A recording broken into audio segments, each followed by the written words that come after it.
अस्सलाम वालेकुम पाकिस्तान। हमीद नकीबी आपकी खिदमत में हाजिर है। नाज़रीन, दुनिया इस वक्त एक अजीब जंग देख रही है। ईरान पर अमेरिका हमले कर रहा है, लेकिन इसराइल जो ईरान का सबसे बड़ा दुश्मन है खामोश खड़ा है। इसकी कहीं पर आवाज़ ही नहीं आ रही, कोई बयान ही नहीं आ रहा। रूस ईरान का स्ट्रेटजिक पार्टनर है, मगर रूसी फ़ौजी मैदान जंग में मौजूद ही नहीं हैं और ना ही रूस की जानिब से ईरान के हक़ में कोई बहुत बड़ा बयान सामने आया है। चीन ईरान के साथ खड़ा होने का दावा करता है, मगर चीनी फ़ौज भी कहीं नज़र नहीं आ रही। लेकिन हालिया चीन के बयान ने भी खलबली ज़रूर मचाई है, क्योंकि चीन का कहना है कि अमेरिका ने ताकत के ज़ोर पर चलते चलाए आबनाए हरमज़ को बंद किया और अब ताकत के ज़ोर पर ही इसे खोलना चाहता है, जो कि इसका हल नहीं है। लेकिन अमली तौर पर चीन की फ़ौज इस मैदान में नज़र नहीं आ रही। तो फिर सवाल ये है कि क्या ईरान वाकई इस जंग में अकेला है, या फिर दुनिया की तीन बड़ी ताकतें ईरान के गिर्द एक ऐसा खामोश खेल खेल रही हैं जिसके नताइज पूरी दुनिया भुगत सकती है। क्या रूस ईरान को अमरीकी जासूसी मालूमात दे रहा है? क्या चीन ईरान को ऐसी टेक्नोलॉजी फराहम कर रहा है जो जंग का रुख बदल सकती है? क्या इसराइल ने जानबूझकर अमेरिका को आगे कर दिया है? और सबसे बड़ा सवाल, क्या अमेरिका ईरान के ख़िलाफ़ जंग लड़ रहा है, या दरअसल रूस और चीन के साथ एक बड़े आलमी पावर गेम में फंस चुका है? आइए एक एक करके समझने की कोशिश करते हैं। रूस ईरान का स्ट्रेटजिक पार्टनर है। दोनों ममालिक अमेरिका की आलमी असर और रसूख को चैलेंज करते हैं। दोनों के दरमियान दिफाई और सियासी ताउन भी मौजूद है, और दोनों मगरब के साथ शदीद कशीदगी का सामना भी कर चुके हैं।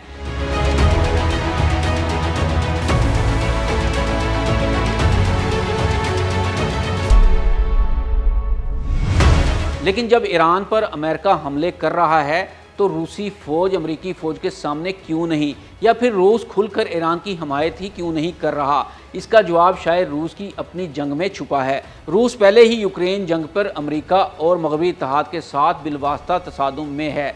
मास्को के लिए ये इंतहाई ख़तरनाक होगा कि वो एक ही वक्त में यूरोप और मशरक़ वस्ता में अमेरिका के साथ बराह रास्त जंग शुरू कर दे। लेकिन रूस की खामोशी को मुकम्मल बेअमली समझना भी ख़तरनाक होगा। मोतबर तज्ज़ियों और रिपोर्ट्स में ये इम्कान ज़ेर बहस रहा है कि रूस ईरान को इंटेलिजेंस, सैटेलाइट इंफॉर्मेशन, तकनीकी ताउन और दीगर बिलवास्ता ज़राए से मदद देता रहा है और दे रहा है। ताहम इस वक्त ये कहना दुरुस्त नहीं कि रूसी फ़ौज बराह रास्त अमेरिका के ख़िलाफ़ ईरान के साथ जंग में शामिल हो चुकी है। यानी रूस शायद ये चाहता है कि ईरान इतना मजबूत रहे कि अमेरिका को आसान फतह ना मिले, लेकिन रूस खुद जंग में ना फंसे। अब बात करते हैं चीन के किरदार की। नाज़रीन, चीन का खेल शायद रूस से भी ज़्यादा पेचीदा है।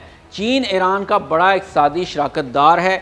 ईरानी तेल चीन के लिए इंतहाई अहम है और दोनों ममालिक के दरमियान तवील मुद्दती ताउन भी मौजूद है।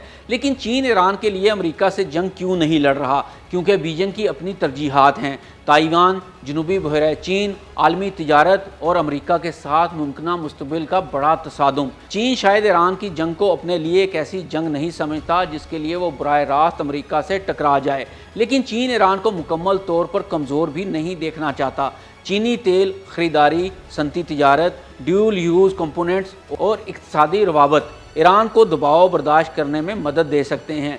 बाज़ रिपोर्ट्स में रूसी इंटेलिजेंस और चीनी इक़्तिसादी और तकनीकी ताउन को ईरान की मज़ाहमत के अहम बिलवास्ता वामिल के तौर पर बयान किया गया है। अगरचे दोनों ममालिक ने बाज़ाब्ता तौर पर जंग में शमूलियत इख्तियार नहीं की, तो क्या रूस और चीन ईरान को बचा रहे हैं? जी बिल्कुल ऐसा ही है। शायद वो ईरान को मुकम्मल तौर पर गिरने से रोकना चाहते हैं, लेकिन इसके लिए अमेरिका से बराह रास्त जंग भी नहीं करना चाहते। अब आते हैं इसराइल की तरफ। ये वो मुल्क है जिसे ईरान अपना सबसे बड़ा दुश्मन समझता है। माजी में ईरान और इसराइल के दरमियान बराह रास्त हमले भी हो चुके हैं, लेकिन मौजूदा मरहले में एक अजीब मंजर दिखाई दे रहा है।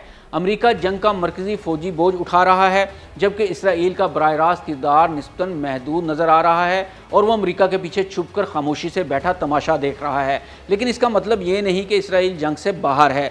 ज़्यादा दुरुस्त बात यह है कि इसराइल ने शायद अपना किरदार तब्दील कर लिया है, क्योंकि जंग के इब्तदाई मरहले में अमेरिका और इसराइल दोनों की कार्रवाइयाँ सामने आई थी, जबकि जुलाई में जारी लड़ाई में अमेरिकी कार्रवाइयाँ ज़्यादा नुमायाँ हैं। नाज़रीन, अमेरिका चाहता है ईरान की फ़ौजी ताकत कमज़ोर हो, इसराइल चाहता है ईरान कमज़ोर हो मगर जंग का पूरा बोझ इसराइल पर ना आए। रूस चाहता है अमेरिका मशरिक़ वस्ता में मसरूफ़ रहे मगर रूस खुद जंग में ना घुसे। چین چاہتا ہے ایران مکمل طور پر تباہ نہ ہو، مگر امریکہ کو اس جنگ کی بھاری قیمت ادا کرنی پڑے۔ اور ایران شاید سب سے خطرناک کارڈ کھیل رہا ہے، کیونکہ اس نے جنگ کو صرف اپنے ملک تک محدود نہیں رہنے دیا۔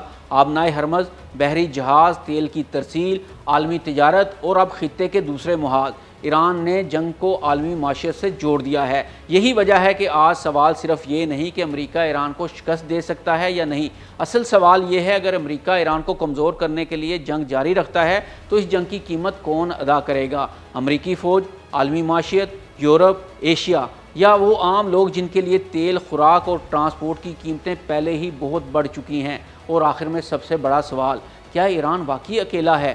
شاید میدان جنگ میں ایران اکیلا نظر آتا ہو، لیکن روس کی ممکنہ انٹیلیجنس، چین کی اقتصادی طاقت، اسرائیل کی اسٹریٹجک سپورٹ اور امریکہ کی فوجی طاقت، یہ سب ایک ہی جنگ کے مختلف کردار ہیں۔ ناظرین، شاید میدان جنگ میں ایران اکیلا نظر ضرور آتا ہے، لیکن اس کے پیچھے روس کی انٹیلیجنس کی بھرپور سپورٹ موجود ہے، اور چین کی بھی اقتصادی طور پر اور اسٹریٹجک سپورٹ بھی بھرپور موجود ہے۔ لیکن یہ سب کچھ بالکل سامنے نہیں ہو رہا، چھپ کر ہو رہا ہے۔